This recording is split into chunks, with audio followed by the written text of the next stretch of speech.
அப்ப யாரு இது மூக்கு கீட்டு எல்லாம் ஒரே மாதிரி எல்லாருக்கும் நியூஸ் போயிட்டு இந்த மாதிரி இது யார் இந்த வீடியோ பைக் வச்சு கொடுத்துருக்காரு. இந்த சிச்சுவேஷன்ல இருக்கும் போது முழுக்க முழுக்க நீங்க வந்து ஒரு சமூக பொறுப்பே இல்லாம உனக்கு வா வேலை வாங்கி தரேன் இப்படிங்கறதெல்லாம் பயங்கர கண்டனத்துக்குரியது. குற்றம் செஞ்சா எல்லாருக்குமே குற்றம் தான், அதுக்கு உண்டான தண்டனை தான். அப்படி உங்களுக்கு அவங்க வந்து ஒரு தொல்லை கொடுக்குறாங்கிற பட்சத்துல பக்கத்துல போய் ஒரு போலீஸ் ஸ்டேஷன்ல போய் நீங்க கம்ப்ளைண்ட் கொடுக்கலாம். இல்ல என்னால எனக்கு இவங்களால தொந்தரவா இருக்கு அப்படின்னு சொல்லிட்டு, இல்ல யாராவது தெரிஞ்ச திருநங்கைகள் இருந்தாங்கன்னா அவங்க கிட்ட சொல்லி நடவடிக்கை எடுக்க சொல்லலாம். ஒவ்வொரு ப்ரொஃபஷனல்லையும் இன்னைக்கு நீங்க பார்க்கக்கூடிய ஒவ்வொரு திருநங்கையும் உங்களுக்கு என்னைக்கு உங்களால கற்பனை பண்ணி பார்க்க முடியாத ஒரு போராட்டத்துல இருந்து வெளியே வந்து உட்கார்ந்துருக்காங்க. ஒரு பேருக்கு பின்னாடி ஒரு ஏதோ ஒரு வேலையோ இல்ல ஒரு படிப்போ நீங்க பாத்தீங்க அப்படின்னா அவங்களுக்கு பெரிய ரெஸ்பெக்ட் இந்த சொசைட்டில கண்டிப்பா கொடுக்கணும். ஏன்னா என்ன ஏதுனே தெரியாம இப்படி பிறந்துட்டாங்க அப்படிங்கிறதுக்காக இந்த சொசைட்டி அவ்வளவு விதமான போராட்டங்களை அவங்களுக்கு கொடுக்குது. திருநங்கைங்கிறதுனால வேலையை விட்டு அனுப்பப்பட்ட, வேலை மறுக்கப்பட்ட அத்தனை திருநங்கைகளோட அப்ளிகேஷன் எடுத்து அவங்க முன்னால போடுங்க. இந்த அநீதிக்கு எங்கேயாவது எங்க கூட வந்து நின்று இருக்கீங்களா? வெளிநாட்டுல இருக்கக்கூடிய கார்பரேட் கம்பெனிஸ் நிறைய பாலிசிஸ் வச்சிருக்காங்க ஆல்ரெடி. என்ன அப்படின்னா கண்டிப்பா இன்க்ளூசிவ் LGBTQIA இருக்கக்கூடிய மக்களை வந்து வேலைக்கு வைக்கணும், அவங்களுடைய இந்த பேட்ச்ல இத்தனை பேர்ல ஒரு ஆள் அவங்க இருக்கணும் அப்படின்னு.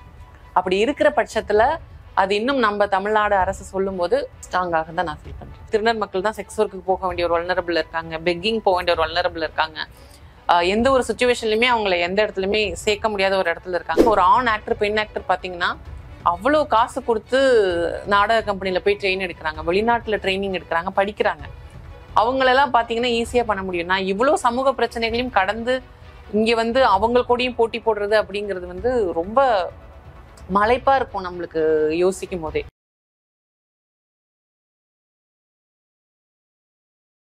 வணக்கம் நண்பர்களே, இது அரண்சை நான் மகிழன். பல்வேறு அரசியல் சமூக நிகழ்வுகள் தொடர்பாக பல்வேறு ஆளுமைகளை சென்று உரையாடி வருகிறோம். அந்த வகையில் நாம் சந்திக்க போகின்ற சிறப்பு விருந்தினர் திரைக்கலைஞர், கேரள மாநில விருது பெற்றவர், இன்னும் 2 நூல்கள் எழுதியிருக்கிறார், எழுத்தாளரும் கூட, நம்முடைய நண்பர் தோழர் நேஹா.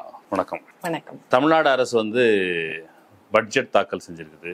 சாதாரண மக்கள் அவங்களுடைய பொருளாதார வாழ்க்கையில என்னென்ன வகையில தலையீடு செய்யலாம், சமூக நீதி அந்த அடிப்படையில் என்னென்ன மாற்றங்கள் கொண்டு வரலாம் அப்படின்னு பல்வேறு வகையான திட்டங்கள். அதில் குறிப்பா திருநங்கைகள் பெரும்பாலும் சமூகத்தில் புறக்கணிக்கப்பட்டு இருக்கிறாங்க அப்படின்னா அவங்களுக்கு குறிப்பான சில திட்டங்கள் வேணும், இடஒதுக்கீடு வேணும் அப்படிங்கிற கோரிக்கைகள் நீண்ட காலமா இருக்குது.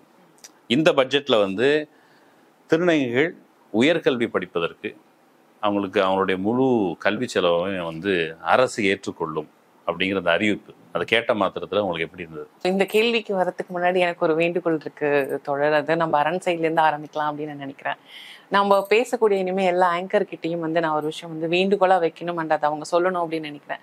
ஸோ இனிமே நம்ம வந்து நிறைய ஊடகங்கள்ல வந்து ஊடக மொழியா வந்து திருநங்கைகளையும் சரி குயர் மக்களையுமே சரி அடையாளப்படுத்தும் போது அவங்களுக்கு மனசு கஷ்டப்படுற மாதிரியான எந்த வார்த்தைகளையும் இனிமேல் யூஸ் பண்ணக்கூடாது. இந்த டிரான்ஸ்போபிக்னு ஒரு விஷயம் தெரிஞ்சதுன்னா அதை நம்ம இனிமேல் யூஸ் பண்ணக்கூடாது, ஹோமோபோபிக்கா இருக்குன்னா அதை பண்ணக்கூடாது, பாலின சமத்துவத்திற்கு எதிரான வார்த்தைகளையும் நம்ம இந்த ஊடகத்துல பயன்படுத்தக்கூடாது அப்படிங்கிற ஒரு உறுதிமொழியை எல்லா ஆங்கரும் எடுத்துக்கணும் அப்படின்னு நான் நினைக்கிறேன். தேங்க்யூ தோழர். இந்த நிதி அறிக்கை, தமிழ்நாட்டோட நிதி அறிக்கை வந்து கேட்கும் போது ரொம்ப சந்தோஷமா இருந்தது. சட்டமன்றத்துல ரொம்ப நாளைக்கு அப்புறம் ஒரு சமூக நீதி அப்படிங்கிற மாதிரி எங்க சமூகத்துக்கு அப்படின்னு இருந்தது. ஏன் அப்படின்னா எனக்கு எந்த ஐடியாவும் கிடையாது. அன்னைக்கு நான் ஒரு நார்மல் தமிழ்நாட்டுல வாழக்கூடிய ஒரு திருநங்கை, டிவி பாக்குற ஆள் கிடையாது, மொபைல்ல சமூக வலைத்தளங்க தான் பார்க்கும்போது திடீர்னு வந்து என்னுடைய பழைய பிக்சர் போட்டு சிஎம்ஓ தமிழ்நாடு இன்ஸ்டாகிராம் பேஜ்ல வந்து குரூப்பா இருக்கும்போது அந்த இது வந்திருந்தது.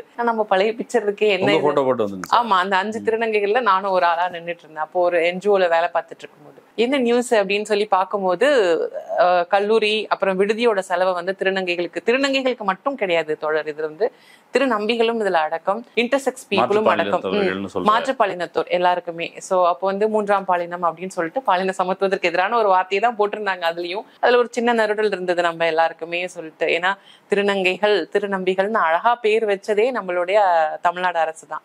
அப்ப அப்படி இருக்கும்போது அதை சொல்லி அடையாளப்படுத்திருந்தா எங்களுக்கு கொஞ்சம் ஹாப்பியா இருக்கும். அண்ட் இதை பார்க்கும்போது ஒரு திருநங்கையா எனக்கு ரொம்ப ரொம்ப மகிழ்ச்சி.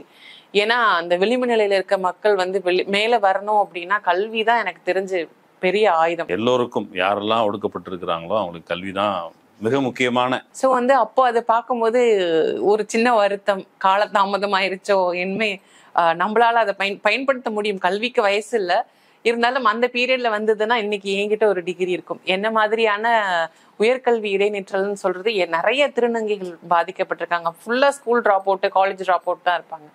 அவங்க எல்லாருக்கும் பயன்படுற மாதிரி அந்த விஷயம் அப்போ இருந்திருக்கும். ஸோ காலதாமதம் தான், ஆனா ரொம்ப சந்தோஷம். காலதாமதமான ஆனா நீதி. Yes yes. இனி வரும் காலங்களில் அது வந்து முறையாக எல்லா மக்களுக்கும் போய், இப்போ வந்து அறிவிப்பு இருக்குது, எல்லாருக்கும் போய் அது வந்து சேரணும். அதான் நம்முடைய கோரிக்கை. இப்போ நீங்கள் சொல்லும்போது இப்படி ஒரு அறிவிப்பு வந்த உடனே என் காலத்தில் அது வந்திருக்கலாமே, ஆனால் பள்ளி பருவத்தில் அது படிக்கிற அந்த காலத்தில். இப்போ இது பொதுவாக சமூகத்தில் பல்வேறு அரங்குகளில் புறக்கணிக்கப்பட்ட மக்கள் இருக்கிறாங்க. அந்த கல்வி அவங்கள்ட்ட போய் சேர்றது அப்படிங்கிறதே ஒரு டிஸ்டன்ட் ட்ரீமாக தான் பெரும்பாலும் இருக்குது. இப்போது எந்த வகையில் இப்படி ஒரு அறிவிப்பு வந்து பெக்யூலராக வர்றது அப்படிங்கிறது என்னென்ன வகையில் வாழ்க்கை அனுபவங்கள்லேருந்து என்னென்ன வகையில் நமக்கு பாசிட்டிவான அம்சங்கள் இருக்கு? 16-15 வயசு அப்படிங்கிற ஒரு சுச்சுவேஷன்ல எல்லாம் வந்து தான் உணர ஆரம்பிச்சிருவாங்க. ஸோ இப்போதான் வந்து நம்ம அந்த வார்த்தைகளை பற்றியே பேசுகிறோம். என்னன்னா, பாலினம் உறுதி செய்யப்படாத குழந்தைகள், அவங்களுக்கு அவங்க யாருன்னு தெரியாது. நான் வந்து ஒரு 8வது 9வது படிக்கும்போது சில கேலியான கிண்டல் வார்த்தைகள் நான் வந்து ஆசிரியர்கள்ட்ட இருந்து கேட்டாலுமே, மாணவர்கள்கிட்ட இருந்து கேட்டாலுமே, நான் யாரு அப்படிங்கிற ஒரு தேடுதல்ல தான் நான் இருப்பேன். ஸோ அப்போ அந்த டைம்ல வந்து குழந்தைகளை வந்து என்ன சொல்லுவாங்கன்னா, பாலினம் தேர்வு செய்யப்படாத குழந்தைகள், அவங்களுக்கு பாதுகாப்புங்கிறது ரொம்ப ரொம்ப ஒரு முக்கியமான ஒரு விஷயம். அப்படி இருக்க சுச்சுவேஷன்ல ஒரு புரிதல் இல்லாத ஒரு பள்ளிக்கூடம் இதெல்லாம் வரும்போது, நான் போய் ஒரு ஸ்டேஜுக்கு அப்புறம் வந்து நான் கம் அவுட் ஆகிறேன். ஒரு டிரான்ஸா நான் ஒரு சமயத்துக்கு அப்புறம் வந்து நிறைய விஷயங்களை பார்க்குறேன், பேசுறேன், படிக்கிறேன். அப்படிங்கும்போது நான் ஒரு திருநங்கை என்ன ஃபீல் பண்ணி வெளியில சொல்லும் போது முக்கால்வாசி பேரண்ட்ஸ் யாரும் அக்செப்ட் பண்றது இல்லை. இன்னும் கிராமப்புறங்கள்ல நிறைய பேர் அக்செப்ட் பண்றது இல்ல. அப்ப அப்படி இருக்கும்போது அவங்க நகர்ப்புறங்களும் பெரிய அளவுல விதிவிலக்கு இல்ல. ஆமா ஆமா. பட் கிராமப்புறம் கம்பேர் பண்ணும்போது ரொம்ப பாதிக்கப்படுறாங்க. அதை நம்ம எப்ப பேசினாலும் அதை நம்ம ரொம்ப பாயிண்ட் அவுட் பண்ணி சொல்ல வேண்டியதா இருக்கு. அப்படி இருக்க சுச்சுவேஷன்ல எல்லா பேரண்ட்ஸுமே டிஸ்ஒன் தான் பண்றாங்க. டிரான்ஸ்கிரிப்ட்ஸை முக்கால்வாசி வெளியில துரத்திடுறது, இல்ல நீ எப்படியாவது போ அப்படின்னு சொல்லிடுறாங்க. அப்படி இருக்க சுச்சுவேஷன்ல சில பேர் வந்து படிக்கணும்னு ஆசைப்படுறாங்க. ஏன்னா அவங்களுக்கு அந்த படிப்போட அருமை என்னன்னு தெரியுது. படிப்பு தான் நம்மளை உயர்த்தும், நம்ம வாழ்க்கையை உயர்த்தும், நம்ம சமூகத்தை உயர்த்தும் நல்லா தெரியுது. அப்படிப்பட்ட சுச்சுவேஷன்ல பாதுகாப்பு அப்படிங்கிறது வந்து பெரிய கேள்விக்குறி. 2வது பொருளாதாரம்ங்கிறது ஒரு பெரிய கேள்விக்குறி. அப்புறம் நான் என்னோட டிரான்சிஷனையும் ஸ்டார்ட் பண்ணணும். டிரான்சிஷன்னா நான் ஒரு திருநங்கை ஆகக்கூடிய என்னுடைய ஒரு பயணம். என்னோட முடி வளர்க்கணும், நான் வந்து என்னுடைய அறுவை சிகிச்சைக்கு, ஸோ இந்த மாதிரி சோஷியல் டிரான்சிஷன், பிசிக்கல் டிரான்சிஷன், இந்த டாக்குமெண்ட்ஸ் எல்லாம் சேஞ்ச் இருக்கும். இப்படின்னு ஒரு பெரிய ஒரு போராட்டத்தை வந்து சந்திக்க வேண்டி வரும் திருநங்கையோ திருநம்பியோ. அந்த சுச்சுவேஷன்ல நம்மளுக்கு பெரிய பேர்டனா இருக்கிறது வந்து, ஃபார் எக்ஸாம்பிள் வந்து எனக்கு ஏதோ ஒரு பெரிய கோர்ஸ் ஒன்று படிக்கணும்னு ஆசையா இருக்கு, எனக்கு இன்ட்ரெஸ்டே அதுதான். அப்ப அப்படி இருக்க பட்சத்துல யார் அஃபோர்ட் பண்ணுவா அந்த காசு? யாரும் அஃபோர்ட் பண்ண முடியாது. இப்ப இருக்க திருநங்கைகள் எல்லாருமே யாராவது ஒருத்தவங்க ஹெல்ப் பண்ணி படிச்சுட்டு தான் வெளியே வராங்க. அப்பா அம்மா கொடுத்து ஹெல்ப் பண்ணி படிக்க வைக்கிற கதையே அவ்வளவா நம்மளுக்கு இல்லை. அப்ப அப்படி இருக்கும்போது அந்த ஒரு சுச்சுவேஷன்ல அரசு வந்து இதை ஏற்கும் போது வந்து எவ்வளவு ஒரு பெரிய ஒரு விஷயம். அரசனுடைய ரெஸ்பான்சிபிலிட்டி. எல்லா குடிமக்களுக்கும் அரசு வந்து பொதுவானது என்பது உண்மையானால் அது வந்து எல்லா தரப்புலையும் இருக்கிற மக்கள் எங்கெங்க புறக்கணிக்கப்படான்னு கண்டறிந்து உதவி செய்யணும். இப்போ நீங்க சொல்லும்போது இப்போ பாலின தேர்வு பற்றிய குழப்பம், நான் யார் அப்படிங்கிற அந்த இது இருக்கும் பொழுது, இந்த குழப்பம் இருக்கும் பொழுது, இந்த குழந்தைகளை ரீச் அவுட் பண்றது இருக்குல்ல, அந்த மெக்கானிசம் இப்போ அவங்கக்கிட்ட வந்து போயிட்டு, ஃபார் எக்ஸாம்பிள் அந்த குழப்பத்தில் வந்து நம்ம என்ன செய்கிறோன்னு தெரியாது, பயங்கர மன கஷ்டமாக இருக்கும். இப்போ அந்த நேரத்தில் இங்கே ஏற்கனவே இருக்க சிஸ்டத்தில் அவங்களுக்கு ரீச் அவுட் பண்ணுறது, ஹெல்ப் பண்ணுறது, அவங்கள முதல்ல ஆக்சுவலி அவங்களுக்கு தான் முதல்ல வெளியே இருந்து நீ இன்னார் அப்படின்லாம் யாரும் சொல்ல முடியாது. அப்போ அவங்க தங்களை அடையாளம் கண்டுகொள்வதற்கு ஃபெசிலிட்டேட் பண்ணுறது, அப்படிதான் மெக்கானிசம் இருக்குதா அவங்கக்கிட்ட? அந்த 10 பருவ குழப்பங்கள் அது வந்து ஒரு பாலினத்துக்கு மட்டும் இல்லை, எல்லா பாலினத்துக்கும் இருக்க பிரச்சனை தான். அந்த சமயத்து அவருக்கு மெக்கானிசம் இருக்குதா இப்போ as of now? இப்போ நம்ம பள்ளி கல்வித்துறையில இப்போ மே மாசம் அரசு பள்ளி மாணவர்களுக்காக ஒரு சிறப்பு முகாம் நடந்தது. அப்போ நான் அங்க போயிருந்த மாணவர்கள் கிட்ட சந்திச்சு உரையாடி நிறைய விஷயங்களை வந்து பேசினோம். அப்போ இப்போ மாணவர்களுக்கு ஓரளவுக்கு புரிதல் வந்திருக்கு. இதுக்கு காரணம் என்ன அப்படின்னா, திருநங்கைகளோட விசிபிலிட்டிங்கன்னா அவங்க இப்ப எல்லா இடத்துலயும் ஒரு நல்ல இடத்துல வர ஆரம்பிக்கும் போது அவர்களோட கதை கேட்கப்படுது, வாழ்வியலை மக்கள் புரிஞ்சுக்கிறாங்க. ஸோ இது வந்து ஒரு பாலின விஷயம் தான் தவிர இது ஒரு தவறான விஷயம் கிடையாது. வீட்டுல ஒரு திருநங்கை குழந்தை பிறக்கிறதோ, ஒரு திருநம்பி குழந்தை பிறக்கிறதோ, ஒரு இன்டர்செக்ஸ் குழந்தை இருக்கிறதோ தப்பு இல்லை அப்படின்னு இல்லை அப்படின்னு நினைக்கும் போது மக்கள் ஓரளவுக்கு புரிஞ்சுக்க ஆரம்பிக்கிறாங்க. எனக்கு அதுல ஒரு பெரிய ஒரு இது இருந்தது. என்ன அப்படின்னா, மாணவர்கள் எல்லாம் நம்ம சொல்றது எல்லாத்தையும் பேசி இது பண்ணி கேட்கும் போது ஒரு டீனேஜ் வயசுல இருக்கக்கூடிய ஒரு வாலண்டியர் பண்ணவங்க வந்து கொஞ்சம் டிரான்ஸ்போபிக்கா அந்த ஒரு சில கேள்விகளை மட்டும் தான் கேட்டாங்க அந்த இடத்துல. மாணவர்கள் கிட்ட இப்ப அந்த புரிதல் இருக்கு. அண்ட் அது ரொம்ப சரியா நம்ம அரசு செஞ்சு போகுது. நிறைய இன்டராக்ஷனை ஃபெசிலிட்டேட் பண்றாங்க, பரஸ்பர உரையாடல்கள். ஒரு மாணவருக்கு இந்த உலகத்துல எல்லாமே தெரியணும் தோழர். என்னை பொறுத்த வரைக்கும் நல்லது படிக்கணும், கெட்டது படிக்கணும். இப்ப செக்ஸ் எஜுகேஷன்ஸ் நம்ம எல்லாருமே அதை எஜுகேட் பண்றோம். இப்படி ஏகப்பட்ட விஷயங்கள் இருக்கும்போதுதான் நான் யாருன்னு எனக்கு தெரியும். ஒரு குறிப்பிட்ட சதவீதத்தை மட்டும், ஒரு குறிப்பிட்ட புத்தகத்தை மட்டுமே, ஒரு குறிப்பிட்ட விஷயத்த மட்டுமே காட்டிட்டு இருக்கும் போது அவங்களோட தேடலே இல்லையே அந்த இடத்துல. உலகம் சுருங்கிடும். அப்ப வெளியில வரும்போது அந்த குழந்தைக்கு நிறைய கன்ஃபியூஷன் இருக்கும். ஒருத்தவங்க அவங்க நான் டிரான்ஸை பத்தி பேசுறேன் அப்படின்னா அவங்க டிரான்ஸா இருக்கணும்னு அவசியம் கிடையாது. ஒருவேளை அவங்களுக்கு பக்கத்துல ஒரு குழந்தை வந்து தன்னை அந்த மாதிரி உணர்ந்திருக்கலாம். அப்ப அவங்களுக்கு உங்களோட தோல் தேவையில்ல, வளர்ந்து வரத்துக்கோ இல்ல ஒரு சுச்சுவேஷனுக்கோ ஒரு தோழமையா ஒரு விஷயம் வேணும். இல்லங்க எனக்கு யாரும் தெரியாது, என் லைஃப் இப்படி கிடையாது அப்படின்னு சொல்ல முடியாது இல்லையா நம்ம சமூக பொறுப்பு இல்லாமல். நீங்க போய் அங்க மாணவர்கள் எல்லாம் சந்திக்கிறேன்னு சொல்றீங்களே, விசிபிலிட்டி இன்க்ரீஸ் ஆயிருக்கு. நம்ம சந்திச்சதுக்கு பிறகு விசிபிலிட்டி இன்னும் அதிகம் இன்க்ரீஸ் ஆயிருக்குது. இப்போ உங்களை ரீச் அவுட் பண்ணுவாங்கல்ல இந்த 10 பருவத்து குழந்தைகள், அவங்களுக்கு பாலினம் தொடர்பான சிக்கல் மட்டும் இல்லை, வாழ்வாதாரம் தொடர்பான சிக்கல் இருக்கும், கல்வி தொடர்பான விருப்பம் இருக்கும். நீங்க அது that is irrespective of sex. அப்போ எனக்கு படிக்கணும் அப்படின்னு ஆசை இருக்கும். அப்படி குழந்தைகள் ரீச் அவுட் பண்றாங்களா? அவங்களுக்கு அப்படியான செய்திகள் வருதா? இப்போ எனக்கு ஓரளவுக்கு சோசியல் மீடியால எல்லாம் என்ன வருதுன்னா, இளம் திருநங்கைகள் தான் மெசேஜ் பண்றாங்க. நிறைய பேர் அவங்களுக்கு கைடன்ஸ் தேவைப்படுது. மெடிக்கல் டிரான்சிஷன் அப்போ ஒரு கைட் தேவைப்படுது. நிறைய பேர் இப்போ டிஎன்பிஎஸ்சி எக்ஸாம் எழுதுறதுக்கு எங்களை ரீச் அவுட் பண்றாங்க. சோசியல் டிரான்சிஷன், அதாவது இந்த டாக்குமெண்ட்ஸ்ல எல்லாம் சேஞ்ச் பண்றதுக்கு எப்படின்னு சொல்லிட்டு ரீச் பண்றாங்க. இப்போ முக்காவாசி குழந்தைகள் அப்படிங்கிறத விட இவங்க எல்லாருமே 18 வயசுக்கு மேல இருந்து தான் நம்மள எல்லாரும் காண்டாக்ட் பண்றாங்க. அது வரைக்கும் அந்த குழந்தைகள் ரீச் அவுட் பண்றதுல ஒரு மிகப்பெரிய சிக்கல் இருக்கு. அப்படியே இருந்தாலுமே அந்த குழந்தைக்கு அந்த ஹெல்ப்லைன் மேலே ஒரு நம்பிக்கை இருக்கணும். முதல்ல இந்த விஷயத்துல யாரு ரொம்ப கேர்ஃபுல்லா இருக்கணும்னா டீச்சர்ஸ் அண்ட் பேரண்ட்ஸ் தான். அது ரொம்ப நம்ம செக்யூரா கொடுத்துட்டாலே அந்த டீனேஜ் பருவத்தை அந்த குழந்தை அழகா கடந்து வெளியில வந்த பிறகு இங்க இவ்வளவு ஒரு சில சுயமா ஒரு முடிவெடுக்கிற இடத்துக்கு. இப்ப என்னோட அனுபவத்திலே வச்சுக்கோங்களேன், நான் யார்கிட்டயுமே போய் நான் எப்படின்னு சொல்ல முடியாது. எங்க அப்பா அம்மா தான் எனக்கு ரொம்ப பாதுகாப்பு.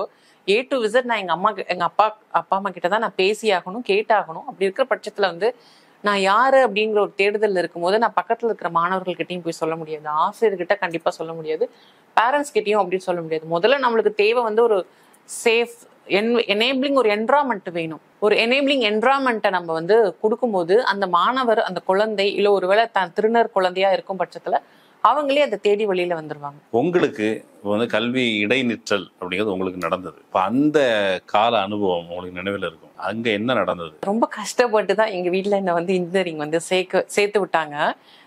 நான் 12th ஒரு மேக்ஸ் சப்ஜெக்ட்ல போயிருச்சு எனக்கு. ஏன்னா படிப்புல கவனம் இல்லை. மேக்ஸுக்கு மட்டும் நம்ம ப்ரெசென்ட்டா அங்க இருந்தா மட்டும்தான் நம்மளால இது பண்ண முடியும். ஏன் அங்க இல்லை அப்படின்னு கேட்டீங்கன்னா, எனக்கு நடந்த அங்க டிஸ்கிரிமினேஷன், கேலி, கிண்டல் எல்லாருமே. ஸோ அந்த நம்மளோட கதை இருக்கக்கூடிய எல்லா திருநங்கைகளுமே இதை கடந்து வந்திருப்பாங்க. புரிதல் இல்லாம ஆசிரியர்களே நம்மளை கிண்டல் பண்ண ஒரு சுச்சுவேஷன். ஸ்கூலுக்கு கிளம்புனாலே எனக்கு டிராமாட்டிக்கா இருக்கும். அன்னைக்கு கிளம்புற ஒரு சுச்சுவேஷனே எனக்கு பெரிய ஒரு மனசுமையா இருக்கும். இன்னைக்கு என்ன கேலி பண்ண போறாங்க, இன்னைக்கு என்ன கிண்டல். இப்படி இருக்கிற ஒரு குழந்தைக்கு எப்படி படிப்புல கவனம் செலுத்த முடியும், அங்க பிரசன்டா இருக்க முடியும்? அப்புறம் நம்மளாம் ஏழ்மை நிலையில இருந்து வெளியே வரக்கூடிய ஒரு மாணவர்களா தான் இருப்போம். கிராமப்புறங்கள்ல எல்லாருமே பெருசா அஃபோர்ட் பண்ண முடியாது எஜுகேஷனுக்கும். ஆனா நம்ம வீட்டுல இருக்கக்கூடிய ஒரு குழந்தை ஒரு டிகிரி வாங்கணும், ஒரு பட்டதாரி ஆகணும் அப்படின்னு சொல்லிட்டு நிறைய அப்பா அம்மாவுக்கும் ஒரு கனவு. அவங்களையும் நிறைவேற்றணும். அதே சமயம் எனக்கும் படிப்பு தேவைங்கிறதுனால தான் நான் 12th வரைக்குமே ரொம்ப கஷ்டப்பட்டு படிச்ச ஒரு சுச்சுவேஷன். அப்படி இருக்கும்போது 12th அந்த சப்ஜெக்ட் போயிருது. அதை எடுத்து திருப்பி எழுதி காலேஜ்க்கு போறேன். காலேஜ்க்கு போன பிறகு என்னால அதை ஹோல்ட் பண்ண முடியல. எனக்கு புரிஞ்சுக்கிறதுக்கு, என்னோட பாலினத்தை புரிஞ்சுக்கிற மாதிரி ஒருத்தராவது அங்க இருக்கணும், ஒருத்தராவது அந்த இடத்துல இருந்திருக்கணும் அப்படின்னு என்னோட பெரிய ஆதங்கம். ஏன்னா ஒவ்வொரு நாள் அந்த கல்லூரி வளாகத்தை மிதிக்கும் போது எனக்கு ரொம்ப மனசுமை அதிகமாயிருது. இவங்க ஏன் நம்மள இப்படி பாக்குறாங்க, இவங்க ஏன் அப்படி ட்ரீட் பண்றாங்க, இப்படி ஏன் நம்மள ஒதுக்கி வைக்கிறாங்க. 4 பேர் மாணவர்கள் உட்காந்து பேசுறாங்க அப்படின்னா என் உடம்புல என்னோட பாடி லாங்குவேஜ் பயங்கர ஃபெமினைனா இருக்கும், வாய்ஸ் இருக்கும். ஆனா அப்படிதான் எல்லா திருநங்கைகளுக்கும் இருக்குமான்னு கேட்டா அப்படி ஒரு அவசியமும் இல்லை. அவங்களா இருக்கலாம். யாரு வேணாலும் தன்னை டிரான்ஸ்னு உணர்றாங்களோ அவங்க டிரான்ஸ்னு சொல்லலாம், அது எந்த பிரச்சனையும் இல்லை. ஸோ அப்படி இருக்கும்போது அந்த ஒரு வேறுபாடு ஒரு இது இருக்கும்போது இல்ல, நம்மளுக்கு அந்த இடமே ஒரு பெரிய ஹெல்லா தான் இருக்கும். எனக்கு தெரிஞ்ச ஒரு லெக்சரர் அவங்களுக்கு இப்படின்னு ஒரு சிம்டம்ஸ் தெரிஞ்சு எப்போ நான் டிசி வாங்க போகும்போது அவங்க இதை என்கிட்ட சொல்றாங்க. இந்த சிம்டம்ஸ் எனக்கு அப்பவே தெரிஞ்சது. நீங்க முடிச்சிட்டு வாங்கல இல்ல? இல்ல, நான் டிஸ்கண்டினியூலே வாங்கிட்டேன். அவங்க கேட்டாங்க, காலேஜ் நிர்வாகம் என்கிட்ட கேட்டுச்சு, ஏன் நீங்க இதை வெளியில வேண்டாம், நீங்க இங்க சேஃபா படிக்கலாம்னு அவங்க அந்த சிச்சுவேஷன்ல சொன்னாங்க. ஆனா ஐ எம் நாட் ரெடி. ஏன்னா என்னோட மைண்ட் வந்து அந்த அளவுக்கு இதாயிருச்சு, டிஸ்டர்ப் ஆயிடுச்சு. இங்க பாதுகாப்பு கிடையாது, இவங்க புரிஞ்சுக்கிறாங்கன்னு எல்லாரும் சும்மா தான் சொல்றாங்க. ஏன்னா அதுக்கு முன்னாடி வந்து அந்த ஒரு டிரான்ஸ்போபிக்கான ஒரே ஒரு டீச்சர் இருந்தா போதும், ஒரு டிரான்ஸ்கிட் அந்த ஸ்கூல்ல விட்டு டிராப் அவுட். அதை நான் சொல்ல விரும்பல, அது அவங்களோட இதுவா இருக்கும் இல்லையா. ஆனா இந்த மாதிரியான ஆசிரியர்கள் என்ன சொன்னாங்க, ஏதாவது எல்லா மாணவர்களும் கேட்கும் போது நம்ம ஒரு விஷயத்த வந்து நான் எழுந்திருக்குன்னு சொல்லும் போது நான் வளைஞ்சி நெளிஞ்சு நான் வந்து ஒரு அப்பாவியா சொல்லுங்க மேம் இப்படி இப்படின்னோன்னா அவங்க ரொம்ப இன்சல்ட் பண்ற மாதிரி பேசி உட்காருன்னு தான் சொல்லுவாங்க. நான் ஒரு கிராமப்புறத்துலேருந்து வந்த ஒரு ஸ்டூடெண்ட், ஐ எம் ஏ டிரான்ஸ்கிட், என்னோட உடம்புல வந்து ஃபெமினின் அவ்வளோ இருக்கு. அப்படி எல்லாம் இருக்கும்போது ஒரு கிட்ட நீங்க எப்படி நடத்த முடியும்? இவ்வளவு ஃபேக்டர்ஸ் இருக்கு கிராமப்புறத்துல இருந்து, அப்புறம் நீங்க சொன்ன அந்த ஃபேக்டர்ஸ் எல்லாம் சேர்ந்து, ஏற்கனவே கிராமத்துல இருந்து வரும்போது ஒரு நீங்க வெளியில இன்டராக்ட் பண்ணதே ஒரு பயங்கர தாழ்வு மனப்பான்மை. ஆமா ஆமா, எல்லா ஸ்டூடண்ட்ஸும் இங்கிலீஷ்ல பேசுவாங்க, மதிக்க மாட்டாங்க அப்படின்ட்டு. அப்புறம் இந்த விஷயங்கள்லாம் சேர்ந்து வரும்போது அப்ப டீச்சர் வந்து டீச்சருக்கு சென்சிட்டிவிட்டி இருந்திருக்கணும் இல்லையா, கம்யூனிகேட் பண்ணிருக்கணும். அவங்க என்னைக்காவது அவங்கள்ட்ட பேச முயற்சி பண்ணீங்களா அந்த டீச்சர்கிட்ட, மேடம் இப்படி மேம் இல்ல? ஆனா அதுக்கப்புறம் ஒரு விஷயம் ஒன்று நடந்தது. இன்னைக்கு என் பேருக்கு பின்னாடி வந்து நான் நேஹா ஷாகின்னு சில டைம் சோசியல் மீடியால எழுதுவேன். அந்த டீச்சர் வந்து, அந்த லெக்சரர் வந்து யாரு என் மேல வந்து எல்லாருமேலயும் அன்பா இருந்தாங்க. அந்த அன்பை நானும் அப்படியே எடுத்துக்கிட்டேன். அவங்களுடைய அந்த ஒரு விஷயம் எனக்கு ரொம்ப பிடிச்சிருந்தது. மக்கள் அந்த மாணவர்கள்ட்ட எவ்வளவு அன்பா பேசுவாங்க, அக்கறையா பேசுவாங்க, அவங்க யாரையும் உதாசீனப்படுத்தினது இல்லை. ஒரே ஒரு காலேஜ்ல 2 லெக்சரரை நான் பாக்குறேன். ஒருத்தவங்க எனக்கு ரோல் மாடல் ஆகுறாங்க, ஒருத்தவங்க அவங்க வாழ்க்கையிலேயே ட்ராமாட்டிக் ஆகிற அளவுக்கு ஒரு எக்ஸ்பீரியன்ஸ். அவங்க சொன்ன விஷயங்கள்ல நினைவு இருக்குதா? நீங்க சொன்னீங்களா இன்ஸ்பிரேஷன்? அவங்க எல்லார்கிட்டயும் ரொம்ப அன்பா தான் பேசுவாங்க. ஒரு இடத்துல, ஒரு இருட்டா இருக்கிற ஒரு இடத்துல ஒரே ஒரு வெளிச்சம் இருக்கும்போது அந்த வெளிச்சம் நம்மளுக்கு எவ்வளவு ஒரு விலை மதிக்க முடியாத ஒரு விஷயமா இருக்கும். அந்த மேம்க்கு நான் அவரோட டிரான்ஸ் இதெல்லாம் எதுவுமே தெரியாது. ஆனா அவங்க ஏற்படுத்திய அந்த ஒரு தாக்கம் வந்து என்னோட லைஃப்ல இன்னும் இருக்கு. நம்ம எப்படி ஒருத்தவங்கள்ட்ட அன்பா பேசணும், அவங்க எவ்வளவு வலியை கோத்ரூ பண்றாங்கிறது யாருக்குமே தெரியாது, அவங்களுக்கு தான் தெரியும். நீங்க ஜஸ்ட் லைக் தட் போய் அவங்க கிட்ட கடுன்னு அதை இது பண்ணி இன்னும் அதை அதிகப்படுத்தாம நார்மலா அவங்க ஏதோ ஒரு கோத்ரூ பண்ணிட்டு இருக்காங்கன்னு நினைச்சு நார்மலா சிரிச்சு அவங்க கூட பழகும் போதே அதை வந்து அவங்க எவ்வளவு மென்மையா ஹேண்டில் பண்ணிட்டு போறாங்க அப்படிங்கிறது எனக்கு அந்த சுச்சுவேஷன்ல புரிஞ்சுது. ஸோ அந்த ஒரே ஒரு மாணவ பருவத்துல நமக்கு கிடைக்கக்கூடிய ஒரு அன்பு இருக்கு இல்லையா, அது இவ்வளவு விஷயத்த மாத்தும். அப்ப ஆசிரியர்களோட பொறுப்பு வந்து இங்க ரொம்ப அதிகமா இருக்கு. சரி, இப்போ உயர்கல்வி வரைக்கும் கல்வி தொகை அதை நாங்க ஏத்துக்கிறோம், கல்வி கட்டணத்தை ஏத்துக்கிறோம்னு அரசு சொல்லுது.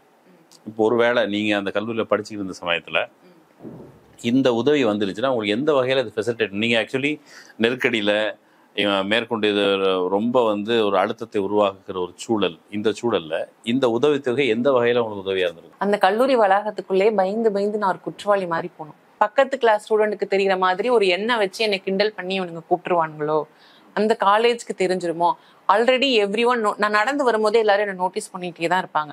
இது something wrong with this kit, இந்த ஏதோ ஒன்று பிரச்சனை இருக்கு அப்படின்னு நம்ம வந்து அவங்க பார்த்துக்கிட்டே இருப்பாங்க.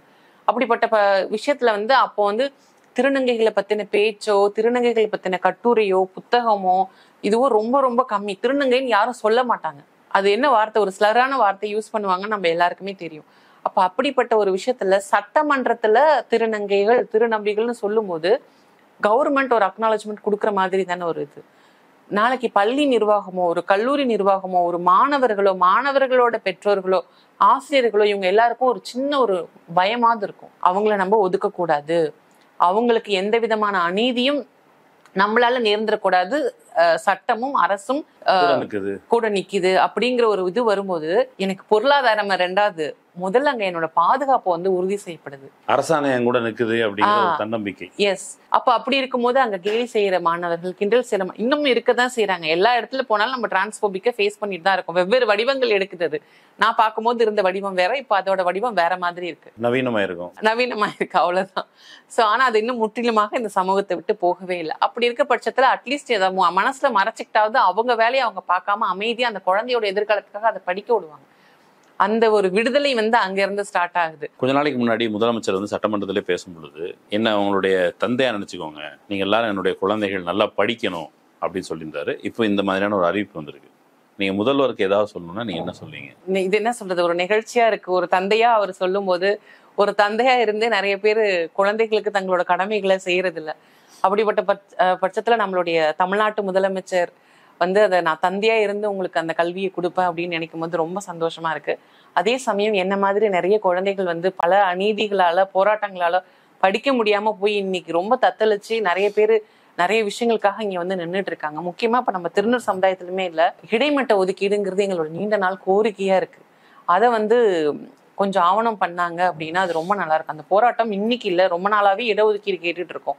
கல்வியிலையும் வேலை வாய்ப்புலையும் ஒரு இடஒதுக்கீடு வேணும். அதுதான் ஒரு சமூக நீதி ஆகும். இடஒதுக்கீடுங்கிறது நம்மளுக்கு நியூ கான்செப்ட் கிடையாது, ஆல்ரெடி இருக்குது. அந்த திருநங்கைகளுக்கும் கிடைமட்ட ஒதுக்கீடு தான் சமூக நீதி. அது ஒண்ணு ஆகணும், ஒரு முதல் கோரிக்கை. ரெண்டாவதா இன்னொரு கோரிக்கை வந்து என்ன இருக்கு அப்படின்னா, என்ன மாதிரி திருநர் கலைஞர்கள் எத்தனையோ பேர் இன்னமும் போராட்டத்துலதான் இருக்காங்க. நான் ஒரு திருநங்கைங்கிற ஒரு போராட்டத்திலயும் இருக்கேன், ஒரு கலைஞருங்கிற போராட்டத்திலயுமே இருக்கேன். ரெண்டுமே எனக்கு ஒரு ரெண்டுமே டிஸ்கிரிமினேஷன். இன்னமும் வந்து எல்லாரும் என்ன வெல்கம் பண்ணுவாங்களா அப்படின்னு கேட்டீங்கன்னா கண்டிப்பா இல்ல. அப்படி ஒரு சிச்சுவேஷனும் இருக்கு. இப்போ நம்மளுக்கு வந்து LGBTQIA பாலிசி அப்படின்னு சொல்லி தமிழ்நாடு அரசு கிரியேட் பண்ணிட்டு இருக்காங்க. அதுல இன்னும் நிறைய விஷயங்களை எல்லா திருநங்கைகளும் மாவட்டம் தோறும் பல கோரிக்கைகள் சொல்றாங்க. இருந்தாலும் பிளஸ் நான் இன்னொன்னு சொல்றேன் அப்படின்னா, திருநங்கை கலைஞர்கள் வந்து இங்க எத்தனை பேர் இருக்காங்க அப்படின்னு சொல்லிட்டு யாருக்குமே தெரியாது. அதை பத்தி ஏதோ ஒரு கணக்கெடுப்போ, ஒரு நலவாரியம், ஒரு உதவித்தொகை அப்படின்லாம் அறிவிச்சாங்க அப்படின்னா ரொம்ப நல்லா இருக்கும். தமிழ்நாட்டில இருந்து என்னால கேரளாவுக்கு போய் என்னால வந்து ஒரு விருது வாங்கிட்டு வர முடியுது, வரலாற்றுல முதல் முறையாக ஒரு மாநில விருது. அப்படிங்கிற பட்சத்துல நம்மளுடைய முதலமைச்சர் எனக்கு வாழ்த்து சொல்லியிருந்தாரு, அது எனக்கு ரொம்ப சந்தோஷம்.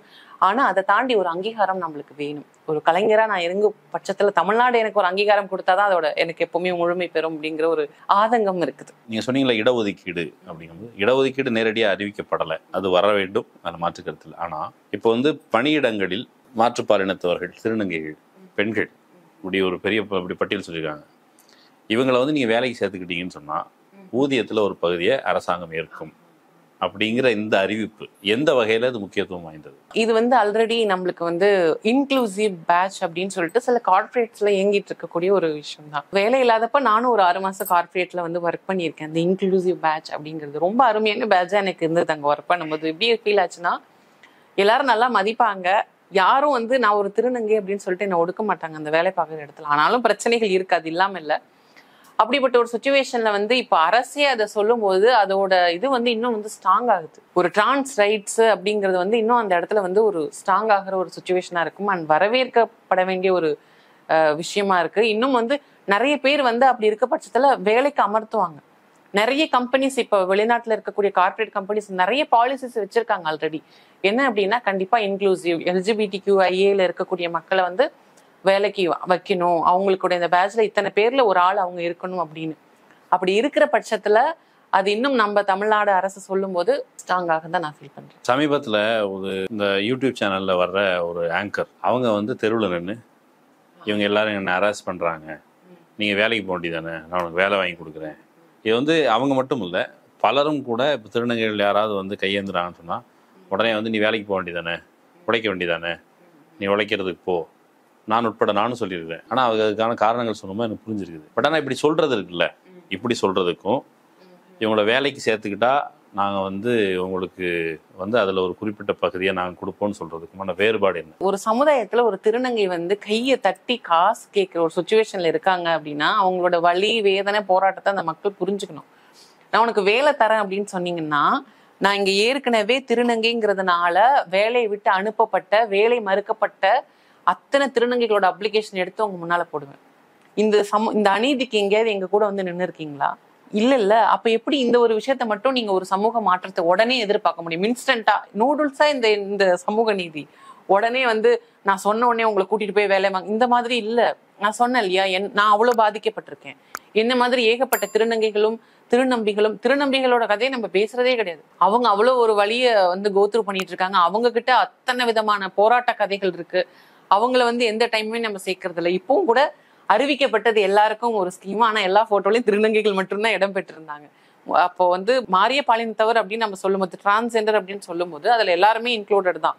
இன்டர்செக்ஸ் பீப்புளும் வருவாங்க. எப்படி சொல்றேன், இப்போ வந்து திருநங்கைகளுக்கு கிடைக்கிற அட்டென்ஷன் அல்லது அவங்களுடைய சப்ஜெக்ட் சார்ந்து பேசப்படுற விஷயங்கள், அது வந்து பிற மாரிய பாலினத்தர்ல பிற செக்ஷன்ஸ் அவங்கள பத்தி அதிகம் கவனம் செலுத்தப்படுறது இல்லை, அப்படிதானே? இது வந்து டிரான்ஸ்ஜெண்டர்ங்கிறது வந்து பாலின இது தொடர், LGBTQIA வந்து பெரிய ஸ்பெக்ட்ரம். எஸ் அந்த ஸ்பெக்ட்ரம். சோ இவங்களுக்கு திருநங்கைகளுக்கு அதிகம் அட்டென்ஷன் கிடைக்குது. அட்டென்ஷன் இப்ப அந்த விசிபிலிட்டிக்கும் சும்மா இல்ல, ஆனா தொடர் ரொம்ப போராடி இருக்கோம். ரோட்டுக்கு தான் நாங்க வந்து போராடி இருக்கோம். இன்னும் வந்து டீ தான் பாத்தீங்கன்னா எல்லா இடத்துலயுமே பயங்கர வல்னரபிள் தான் இருக்கும். உலகம் ஃபுல்லாவே வந்து திருநர் மக்கள் தான் செக்ஸ் ஒர்க்கு போக வேண்டிய ஒரு வல்னரபிள் இருக்காங்க, பெக்கிங் போக வேண்டிய ஒரு வல்னரபிள் இருக்காங்க.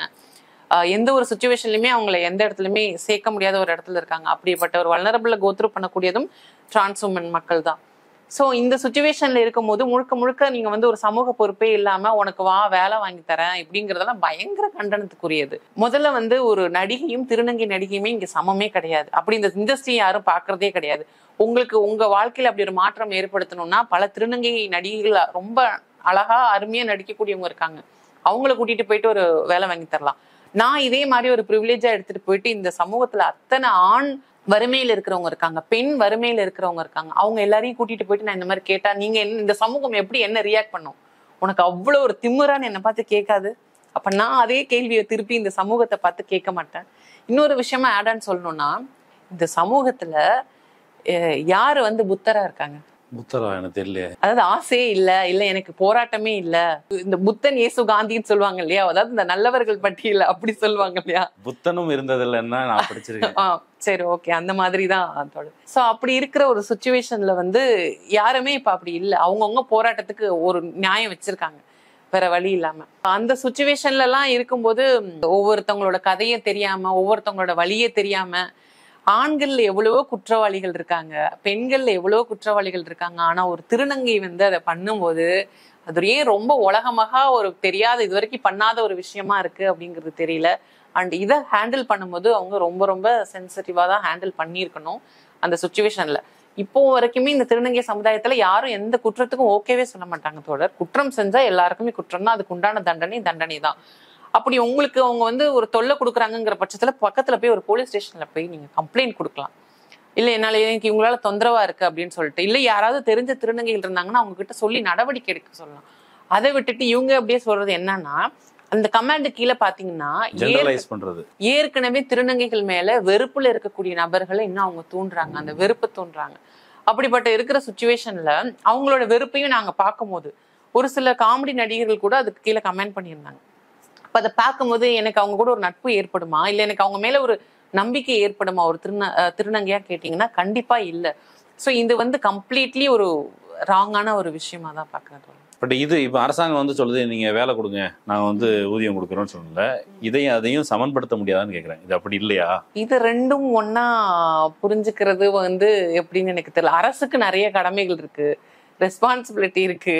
அவங்க அரசு வந்து இந்த மாதிரி சொல்றது பல முன்னெடுப்புகள்ல நல்ல விஷயத்துக்கு சொல்றது தொடர். பட் இவங்கள மாதிரியான ஆட்கள் வந்து வெறுப்புகளை தூண்டுறதுக்கும், முதல்ல ஒருத்தவங்களை வந்து அதிகாரம் அப்படிங்கிற ஒரு விஷயம் இருக்கும்போது இது என்ன முழுக்க முழுக்க அவங்க அதிகாரத்தை பயன்படுத்தி ஒரு ரோட்ல விளிம்புல நிலையில இருக்கக்கூடிய ஒரு மக்களுக்கு வந்து அறிவுரையை சொல்றதை விட தாண்டி அதை இன்னும் இது பண்ற மாதிரிதான் எனக்கு ஃபீல் ஆகுது. ஸோ இது ரெண்டும் சமம் கிடையாது எப்பவுமே. தங்குமிடம் விடுதிகள் இப்போ வந்து அந்த டிரான்ஸ்ஃபார்மேஷன் அடைஞ்சிட்டாங்க, வீட்டிலிருந்து புறக்கணிக்கப்படுறாங்க.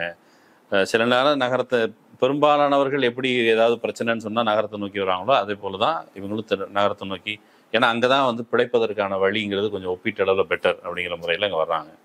வரும்பொழுது அவங்களுக்கு தங்குவதற்கான ஏற்பாடு, அதற்கான வாய்ப்பு வசதிகள், யாரை நாடி இருக்க வேண்டியது இருக்குது. இப்போ வந்து பெண்களுக்கு, வேலை பார்க்குற பெண்களுக்கு அவங்களுக்கு விடுதி, தோழி விடுதின்னு சொல்லி அரசாங்கம் அறிவிச்சிருக்கு, இன்னும் அதிகப்படுத்தணும்னு அறிவிச்சிருக்கிறாங்க. அந்த விடுதிங்கிற ஆஸ்பெக்டில் திருநங்கைகளுக்கு இது எந்த வகையில் வந்து வேணும், ஏன் தேவை? தங்குமிடம் ஏன் தேவைன்னு நான் யாரையுமே கேட்க முடியாது, எல்லாத்துக்கும் தேவை. எனக்கு வீடை பத்தி யாருமே தெரியும். தங்குமிடம் ஏன் அவசியம் வேணும்ன்ற கேள்வி வேணா நம்ம எடுத்துக்கலாம் தொடர். இப்ப எப்படின்னா, நான் வந்து தனியா இயங்கணும்னு நினைக்கிறேன். நான் வந்து ஒரு இண்டிபெண்டா ஒரு விஷயத்த பண்ணணும்னு நினைக்கும் போது எங்க வீட்லயே என்னை துரத்திடுவாங்க. இப்போ வந்து திருநங்கை சமுதாயமும் ஒரு சில தடவை வந்து பாதுகாப்பு கிடையாது. இப்ப வெளியே வர ஒரு சில திருநங்கைகள் எல்லாருக்குமே ஏன்னா குற்றங்கள் அந்த மாதிரியான விஷயங்கள் நம்ம பார்த்துட்டு இருக்கோம். திருநங்கை சமுதாயமும் திருநங்கைகளுக்கு ஒரு சில டைம்ல வந்து பாதுகாப்பு இல்லைங்கிற சுச்சுவேஷன். எல்லாருமே 4 விதமான மக்கள் திருநங்கை சமுதாயத்திலயுமே இருக்காங்க. அப்படிப்பட்ட ஒரு சுச்சுவேஷன் குற்றங்கள் அதிகரிக்குது. திருநங்கை கொலை பண்ற சம்பவங்களுமே இங்க நடந்துட்டு இருக்கு. அப்படி இருக்க சுச்சுவேஷன்ல எனக்கு பாதுகாப்பு, எனக்கு நம்பிக்கை இல்லப்பா, நான் தனியா இருக்கேன் அப்படின்னு நம்ம சொல்லும் போது அவங்க சொல்ற கருத்தை நம்ம ஓகே தான் சொல்லி, அது அவங்களோட சுதந்திரம். அப்படி இருக்க பட்சத்துல வந்து நான் இண்டிபெண்டா இயங்கணுங்கிற எனக்கு ஒரு இடம் வேணும். ஒரு சிட்டில நான் ஒரு கிராமத்துல இருந்து ஒரு சிட்டிக்கு, சென்னை மாதிரியான ஒரு பெருநகரத்துக்கு வந்து வேலைக்கு வரேன், படிக்கிறதுக்கு வரேன் அப்படின்னா என்னால ஒரு ஹாஸ்டலுக்கு அஃபோர்ட் பண்ண முடியும். அப்படிங்கிற பட்சத்துல எனக்கு அது தேவைப்படணும். ஆனா இங்க வந்து எல்லாமே பார்த்தோம் அப்படின்னா அது அதிகமா இல்லை. நான் ஓடி வரும்போது கூட எனக்கு வந்து ஒரு பாதுகாப்பான ஒரு இடம் வந்து இல்லை அந்த டைம்ல. மோஸ்ட் ஆஃப் த திருநங்கைகளுக்கும் அது இல்லை. அப்படி இருக்கிற பட்சத்துல இப்ப தோழி மாதிரியான திட்டத்துல எல்லாம் வந்து ஏதாவது ஒரு 2 அறை, அவ்வளவு பெரிய மக்கள் கிடையாது. ரொம்ப ஒரு விஷயத்த தெளிவா புரிஞ்சுக்கணும்னா எண்ணிக்கையில ரொம்ப குறைவானவர்கள் திருநங்கைகள். அப்படி இருக்கிற ஒரு விஷயத்துல வந்து அவ்வளவு பேர் தேவைப்படாது. ஒரு ப்ராப்பரான ஒரு வார்டன் போட்டு இல்ல தோழிலே ஒரு விஷயத்த கொடுத்து இல்ல இன்னும் நிறைய மற்ற விஷயங்கள் ஏதாவது ஒண்ணு பண்ணாங்க அப்படின்னா அது ரொம்ப நல்லா இருக்கும். நீங்க இப்ப சொன்னீங்கல்ல, வந்த போது உங்களுக்கு இடம் இல்லாம கஷ்டப்பட்டீங்க, என்ன நடந்தது அப்போ? வந்த போது என்னன்னா, நான் வந்து எந்த ஒரு நம்பிக்கையும் இல்லாம தான் சர்டிபிகேட்ஸ் எல்லாம் எடுத்துட்டு சென்னைக்கு வரேன். சென்னைக்கு வரும்போது ஆனா வந்து நான் ஒரு மேம்க்கு வந்து ரொம்ப கடமைப்பட்டிருக்கேன். அது எப்படியோ இந்த பிரபஞ்சம் வந்து என்ன சரியான ஒரு வழியில நடத்திட்டு போய் காப்பாத்துச்சு அப்படின்னு தான் சொல்ல முடியும். எக்மோர்ல ரேஷ்மா அப்படின்னு சொல்லிட்டு ஒரு மேம் ஒருத்தவங்க இருந்தாங்க. அவங்க கல்பனா சாவ்லா அவார்டு வாங்கினவங்க. அவங்க இப்ப இல்லை. நான் முன்னாடியே எனக்கு தெரிஞ்ச இன்டர்வியூலாம் கூட சொல்லியிருப்பேன். அவங்க வந்து ஒரு பாதுகாப்பா தான் எனக்கு இருந்தாங்க, ஒரு கார்டியன் மாதிரி. இந்த சர்டிஃபிகேட்ஸ்லாம் நான் தொலைச்சிருவேன்னு ரொம்ப நாளா அவங்க கிட்டே தான் என்னோட சர்டிஃபிகேட்ஸ்லாம் வச்சிருந்தாங்க. என்னை கெய்ட் பண்ணாங்க. அந்த சுச்சுவேஷன்ல நிறைய விஷயத்துக்கு கெய்ட் பண்ணாங்க. நான் வந்து ஒரு இந்த ஹோம் கார்ட் செக்யூரிட்டின்னு சொல்லுவாங்க இல்லையா, அப்ப அந்த மாதிரியான கம்பெனிகள் டிரான்ஸ் மக்களை எடுக்குதுன்னு சொல்லிட்டு என்ன அங்க போய் ஹையர் பண்ணாங்க. ஒரு மாசம் வந்து ஒரு இன்கம்க்கு அவங்க ஒரு ஏற்பாடு பண்ணி கொடுத்தாங்க. ஒரு வேலை இருந்தது, எனக்கு ஒரு தங்குறதுக்கு ஒரு இடம் ஏற்பாடு பண்ணி. ஹோம் கார்டா ஒர்க் பண்ணல நீங்க? ஆமா, ஹோம் கார்டு மீன்ஸ் அது எப்படி தமிழ்ல சொல்றதுன்னு தெரியல. ஒரு ஐடி கம்பெனி இருக்கு அப்படின்னா அதுக்குன்னு கொஞ்ச நாளுக்கு அப்புறம் வந்து இந்த பெண்கள் வந்து நைட்ல ஷிஃப்ட் முடிச்சுட்டு போகும்போது கூட ஒருத்தவங்க போகணும் கேப்ல பாதுகாப்புக்காக. அந்த இடத்துல வந்து திருநங்கை மக்களை ஹையர் பண்ணிட்டு இருந்தாங்க அந்த நம்பிக்கைக்குரியவர்கள் அப்படிங்கிற சுச்சுவேஷன்ல பாதுகாப்புக்காக அப்படின்னு. அது எந்த அளவுக்கு அப்போ ஓகேன்னு எனக்கு தெரியல. I have no option.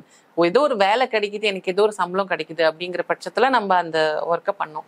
So அவங்க ஒரு நல்ல கார்டியனா எனக்கு இருந்தாங்க. நிறைய நல்ல விஷயங்களை அப்பவும் எனக்கு சொன்னதுனால அந்த போராட்டம் அப்படியே தொடர்ந்தது. ஆனா அதையும் நம்ம கெட்டியா பிடிச்சிக்க முடியாது இல்லையா, அந்த ரொம்ப சம்பளம் குறைவான ஒரு வேலை. அதுக்கப்புறம் திருப்பியும் இந்த திருநங்கை ஜேர்னி வந்து ஆரம்பமாகுது, போராட்டங்கள். நான் கை தட்டி காசு கேட்டிருக்கேன். எனக்கு தேவையான ஒரு சுச்சுவேஷன்ல வீட்டு வாடகை கட்டணும், இல்லை என்னுடைய இந்த டிரான்சிஷனை பார்க்கணும். அப்படிங்கிற பட்சத்துல என்னால என்னென்ன செய்ய முடியுமோ அதை பண்ணி தான் என்னுடைய வாழ்க்கை. நான் எவ்வளவு மாத வாடகைன்னு எவ்வளவு கொடுக்க வேண்டியது இருக்கும்? உங்களுக்கு ஒரு மெயினான இடத்துல வந்து ஒரு 7000 வாடகை கொடுக்குறாங்க அப்படின்னு கண்டிப்பா எங்களுக்கு 12,000 ரூபாய் சொல்லுவாங்க. கேட்டாங்கன்னா ஏன் உங்களுக்கு யாரு வீடு கொடுப்பாங்க?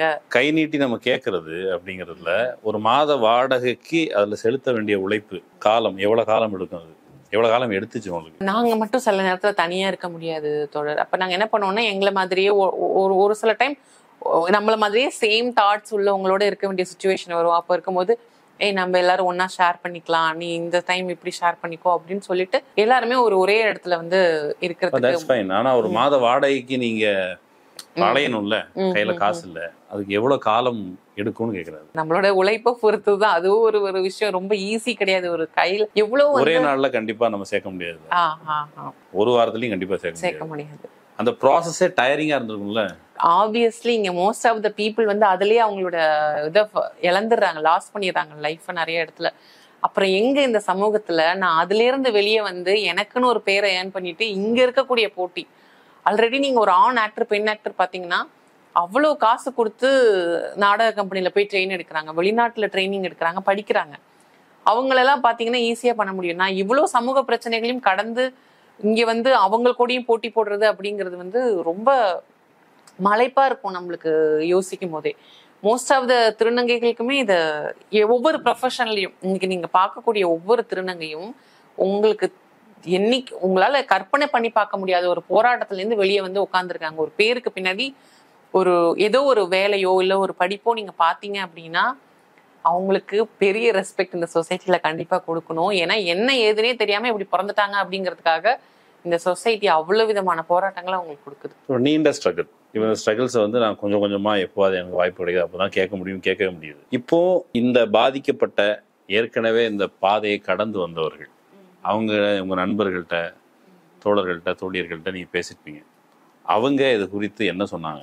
என்னோட ஜென்ரேஷன் இல்லை எனக்கு முன்னாடி உள்ள ஜென்ரேஷன்லாம் ரொம்ப சர்ப்ரைஸாலாம் இல்லை அப்படின்லாம் எல்லாருமே சொன்னாங்க. என்னன்னா இது கொஞ்சம் லேட்டா கொடுத்துருக்காங்க, இது வந்து ஆக்சுவலி பண்ண வேண்டிய ஒரு விஷயம் தான், கொஞ்சம் லேட்டா கிடைச்சிருக்கு அப்படின்னு அவங்களோட கருத்துக்கள் இருந்தது. ஆனா எல்லாரும் ஒரு மனசாக இந்த விஷயத்துக்கு வரவேற்றோம், ரொம்ப சந்தோஷப்பட்டோம்.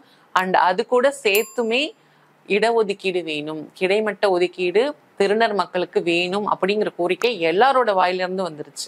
இடஒதுக்கீடு வேண்டும், இடம் வேண்டும். இடம் ஆல்ரெடி இருக்கு தோழர். நம்மளுக்கு வந்து குடிசைவாறு மாற்றியம் அவங்க வந்து நம்மளுக்கு எர்ணாவூர் சைட்ல இருக்க திருநங்கைகள் அங்க வீடு கொடுக்குறாங்க. இது எல்லாமே நடந்து சோசியல் ஸ்டிக்மா நீங்கணும். இதை ஆக்சுவலி தனியா ஒதுக்கி கொடுக்கறது அரசாங்கம் உருவாக்குற விடுதிகள். இது வந்து காலப்போக்கில் இப்போ வந்து கல்வியில கொடுக்குறோம்னு அறிவிச்சிருக்கிற இந்த உதவித்தொகை இது வந்து இன்னும் கல்வி கற்றவர்களை கொண்டு வந்து ஆக்சுவலி எல்லா சொசைட்டிலையும் வர ஒரு பிரச்சனை என்னன்னா, கற்றுக்கொண்டவர்கள் அதுக்கு பிறகு அந்த சமூகத்தோடு வடிவிடுவாங்க. திரும்ப சமூகத்துக்கு செய்கிறது அப்படிங்கிறது வந்து பே பேக் டு சொசைட்டிங்கிறது ஒரு ஃபேஷன் ஸ்டேட்மெண்ட்டாக இருக்கும், பெரும்பாலும் இருக்காது. ஆனால் அப்படி கற்று வந்தவர்கள் திரும்ப இந்த சமூகத்திற்கு திரும்ப செயலாற்ற வேண்டும். இந்த சோசியல் ஸ்டிக்மா சீக்கிரம் நீங்கணும்னு தான் நம்முடைய விருப்பம். உங்க நேரத்தை ஒதுக்கி ரொம்ப தொலைவில் இருந்து வந்து இந்த பேட்டியை கொடுத்தது. இதுல இன்னொரு விஷயமும் சொல்லணும் அப்படின்னா, தொடர் முக்காவாசி திருநங்கைகள் எல்லாருமே இல்லை, அதுக்கு தான் அர்ப்பணிக்கிறாங்க. நம்மளுக்குன்னு குடும்பத்துக்கு உண்டான ஒரு தன்னலம் இப்படிலாம் எதுவுமே இல்லாம எத்தனை திருநங்கைகள் பாலியல் தொழில் பண்ணி மற்றவங்களை படிக்க வைக்கிறாங்க, பெக்கிங் போய் படிக்க வைக்கிறாங்க, இன்னும் சமூகத்துக்கு முன்மாதிரியா இருக்காங்க. நீங்க இன்ஸ்பிரேஷன் எடுத்துக்கிட்டா திருநங்கைகளோட பெரிய இன்ஸ்பிரேஷன் தமிழ்நாட்டிலே கிடையாது. நான் ஓப்பனா சொல்றேன். அத்தனை திருநங்கைகள் ஒவ்வொருத்தரும் ஒவ்வொரு நட்சத்திரம் மாதிரி.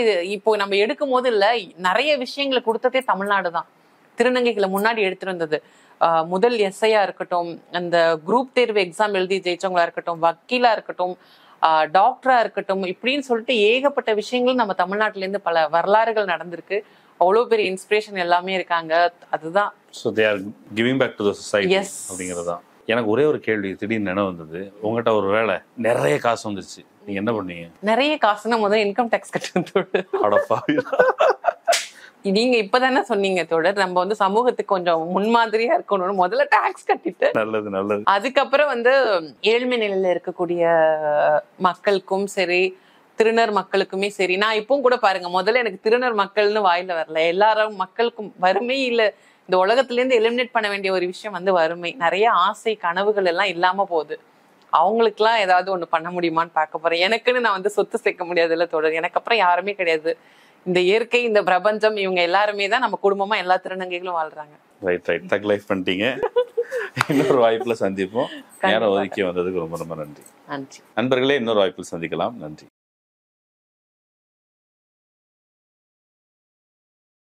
அரண்சை நண்பர்களுக்கு வணக்கம். அரண்சை ஊடகம் சுயேட்சையாக இயங்குவதற்காகவே உருவாக்கப்பட்டது. நாம் செய்கிற வேலை உண்மையிலேயே மக்களுக்காக செய்கிறோம் என்பதை நீங்கள் நம்பினால், வாய்ப்பு இருந்தால் இந்த ரேசர் பே QR கோடுக்குள்ளே நீங்கள் வந்து அதை ஸ்கேன் பண்ணி எங்களுக்கு உங்களால் இயன்றதை விருப்பம் இருந்தால் ஆதரவு தெரிவிக்கலாம்.